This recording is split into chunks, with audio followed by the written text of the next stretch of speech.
আরে ইয়ার এসব জিনিস প্রিয়া এখানে কেন ফেলে রাখে? প্রিয়া তুমি এসব কি করছো? তোমার জন্য তো বাথরুম আছে, তুমি এখানে কেন ড্রেস চেঞ্জ করছো? যাই হোক, ড্রেস তো চেঞ্জ করতেই পারো, গার্লফ্রেন্ড বলে কথা। প্রিয়া চলো গিয়ে লাঞ্চটা সেরে ফেলি।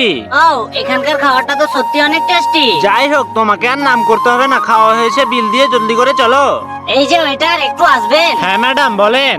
আপনাদের খাবারটা অনেক টেস্টি ছিল। আরে ইয়ার এই মালটা আবার কোথা থেকে এলো? এইভাবে সার্ভিস দেওয়ার জন্য থ্যাংক ইউ। ম্যাডাম আমাদের মেনুতে অনেক সুন্দর সুন্দর খাবার আছে। না আর খেতে পারবো না, অন্য কোনোদিন খাবো। আরে প্রিয়া তোমাকে এরা ঠকাচ্ছে। তো যাই হোক ম্যাডাম, আজকে আমাদের রেস্টুরেন্টের খাবার খেলেন, যদি এর থেকে ভালো খাবার খাওয়ার ইচ্ছা করে তাহলে আমাদের রেস্টুরেন্টে আবার আসেন। আরে সরো সরো, আমাকে রাস্তা দাও। আরে আমার হাত কেন কাজ করছে না? আরে এটা কি হলো? আমার উপর দিয়ে ও সাইকেল কিভাবে নিয়ে গেল? আপনাকে অনেক ধন্যবাদ। আরে তাহলে কি এরা আমাকে একটুও দেখতে পায়নি? প্রথম থেকে আমি এদের সঙ্গে আছি, এরা কি জানেই না?